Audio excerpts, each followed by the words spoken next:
Olá, é, espero que todos estejam bem. Estamos atravessando esses dias difíceis, né? Estamos em isolamento social, nesse período de quarentena. Espero que todos se cuidem. E vamos aqui falar um pouco, divertir um pouco com contabilidade gerencial, né? Pessoal, nas minhas aulas eu tenho reforçado aos senhores e senhoras a importância da contabilidade gerencial dentro de uma organização. Mas afinal, o que é a contabilidade gerencial, né? A contabilidade gerencial é uma ferramenta de gestão. É uma segmentação da contabilidade geral que tem por objetivo trabalhar a informação contábil. Trabalhar a informação contábil e fornecer uma informação útil ao usuário dessa informação através de relatórios, né? Então, dentro dos conteúdos trabalhados até o momento, hoje a gente vai falar sobre o conceito de ciclo econômico. O que é o ciclo econômico de uma empresa? O ciclo econômico de uma empresa consiste no prazo médio, okay, entre a data de aquisição do produto, da matéria-prima, do insumo, da mercadoria, vai depender da atividade econômica que a empresa está inserida, né? É o prazo médio entre a aquisição e a venda deste bem, certo? Pessoal, é o seguinte, se eu estou falando de uma empresa comercial, o ciclo econômico consiste entre o prazo médio entre a aquisição da mercadoria para revenda até a data efetiva da venda dessa mercadoria, né? Que consiste na transferência do risco da propriedade, do bem. Se eu estou falando de uma empresa industrial, o ciclo econômico consiste entre a data de aquisição da matéria-prima, o prazo médio em que essa matéria-prima fica disponível no estoque de matéria-prima, certo? O prazo médio de processamento desta matéria-prima até a venda do produto acabado. Então percebam a diferença, tá? Para não confundirem, para vocês não confundirem na hora de resolver as questões dos exercícios de fixação. Ok. A fórmula para mensurar o ciclo econômico é a seguinte: ciclo econômico igual prazo médio de estocagem. Pessoal, prazo médio de estocagem, né, que nós conhecemos pela sigla PME. Já trabalhamos exercícios de PME em sala de aula. Lembra da fórmula do PME? PME igual saldo do estoque dividido por CMV barra CPV vezes 360. Essa é a fórmula, né? Por que CMV barra CPV? Porque se for comércio, eu vou utilizar o CMV, custo da mercadoria vendida. Se for indústria, eu vou utilizar o CPV, custo do produto vendido. Enfim, o ciclo econômico é um conceito novo que até então nós não tínhamos trabalhado. Então, ressalto, vale a pena ressaltar novamente. Ciclo econômico é sinônimo de prazo médio de estocagem. É a mesma coisa, tá bom? Então, suponha que uma determinada empresa tenha um ciclo econômico de 42 dias. Grava essa unidade aí, 42 dias.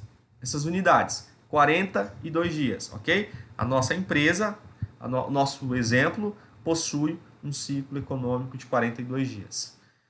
Na sequência, vamos falar sobre o ciclo operacional. O que é o ciclo operacional de uma empresa?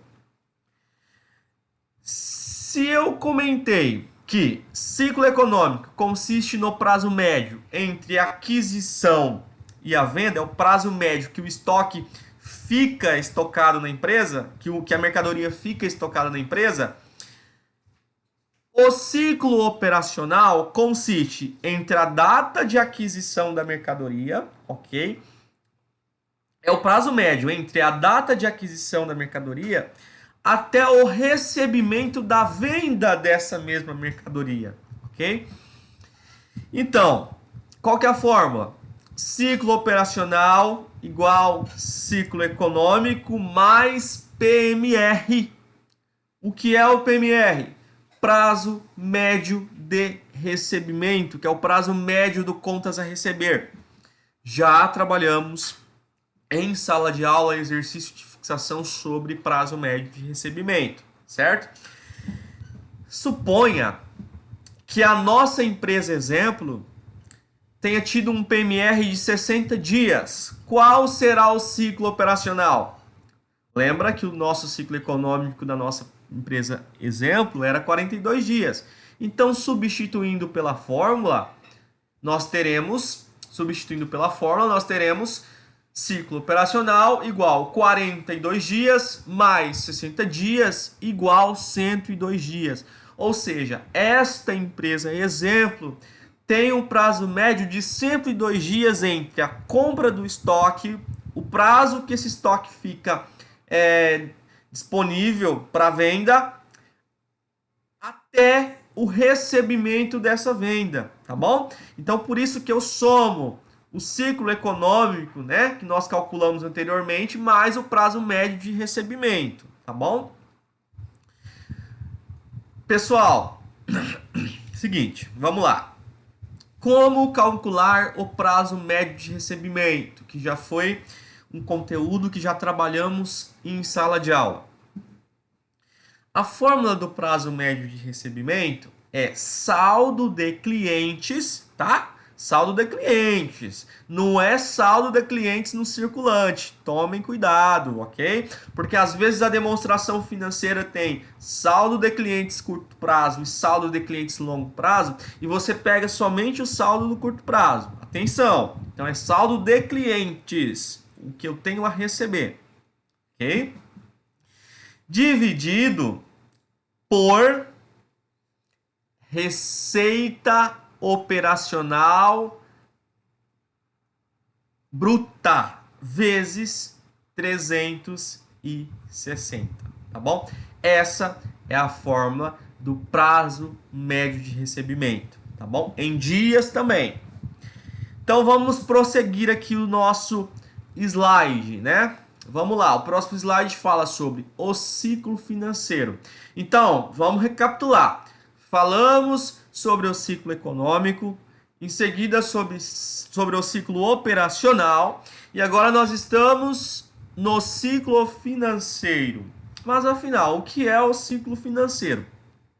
Compreende o prazo médio entre a data do pagamento da compra, né? Ou seja, o pagamento do fornecedor, até o recebimento do cliente. Então, o ciclo financeiro, diria que é o produto final dessa operação de ciclos que a gente está conversando, né? Como assim? A fórmula do ciclo financeiro é ciclo operacional menos prazo médio de pagamento, né? Que é o PMP, que já trabalhamos em sala de aula. Pessoal, vocês vão me perguntar, professor, por que no ciclo econômico nós somamos com PMR e no ciclo operacional nós estamos diminuindo o PMP? Mais uma vez, para eu calcular ciclo econômico, eu estou considerando o prazo médio de estocagem, que é o prazo médio que o produto fica disponível na empresa até a sua venda, certo? Então eu estou falando basicamente do saldo de estoque. Estoque é o quê? Ativo, aplicação de recurso.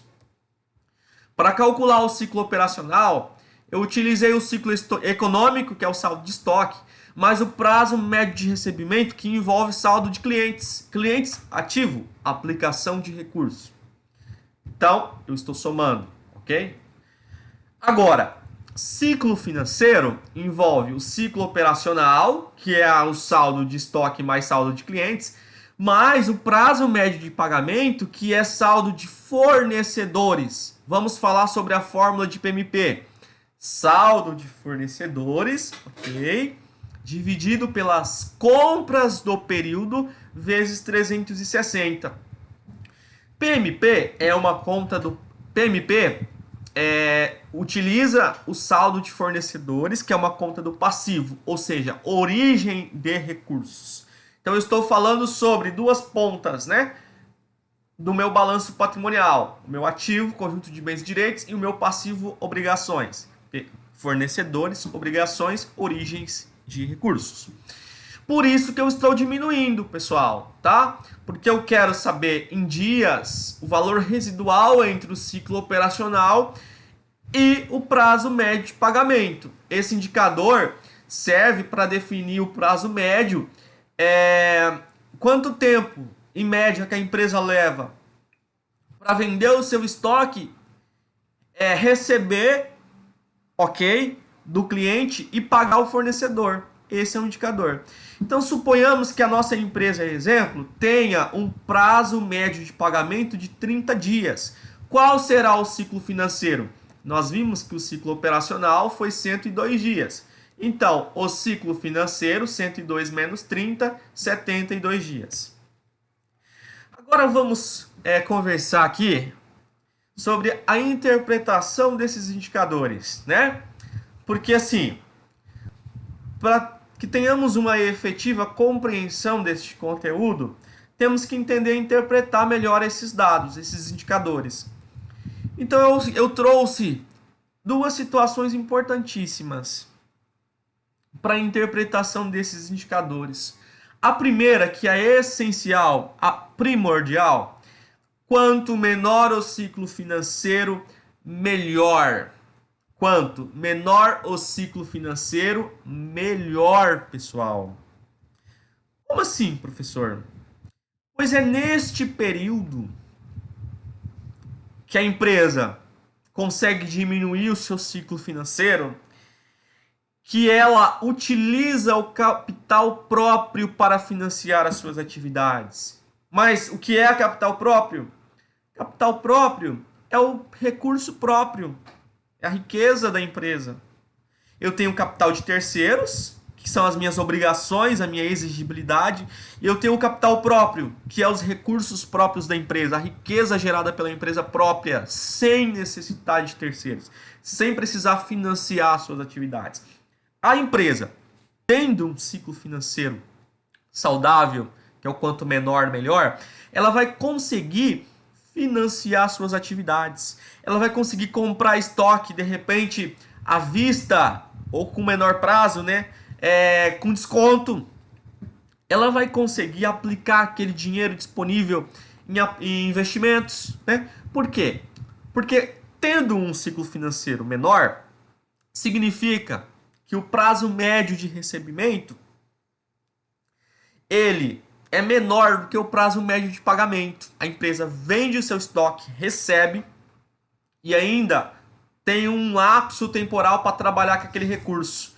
E vai pagar somente depois, porque o prazo médio de pagamento é superior ao prazo médio de recebimento, tá bom? Agora, o segundo tópico ali fala de algumas alternativas para uma situação financeira saudável que a empresa consegue atingir, né?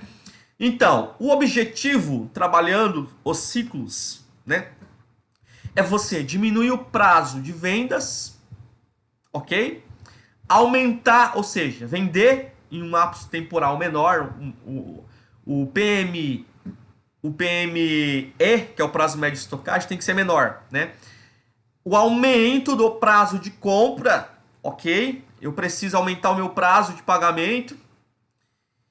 E a diminuição do prazo médio de recebimento. Esses três indicadores, pessoal, vai garantir a saúde financeira da empresa, tá bom? Lembrando que deve-se analisar algumas questões econômicas, como juros, Porque, por exemplo, eu vou citar aqui um exemplo para vocês. Vamos pegar o nosso exemplo aqui, ó. Nós vimos que o prazo médio de pagamento da nossa empresa, exemplo, é 30 dias. Mas vamos supor que a empresa não está confortável com esse ciclo financeiro. Ela precisa viabilizar alguns investimentos e ela precisa melhorar este ciclo financeiro. Então, houve uma renegociação com os fornecedores para diminuir esse prazo médio de pagamento. O que vai acontecer?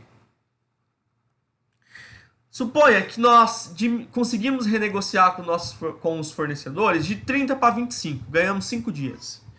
Só que o fornecedor, muitas vezes, ele não vai renegociar gratuitamente. E nesta renegociação, ele pode cobrar juros. E o que juros faz com o meu saldo de fornecedores? Consequentemente, vai aumentar a minha exigibilidade, o meu capital de terceiros. Então, cuidado, eu tenho que considerar todos os fatos envolvidos nessa operação. Um exemplo, a incidência de juros. Ok? Então, pessoal, mais uma etapa da nossa contabilidade gerencial falando sobre ciclo econômico, ciclo operacional e ciclo financeiro. Espero que eu tenha contribuído de uma forma dinâmica para o conhecimento e agradeço a todos, né? Fiquem com Deus e até a próxima.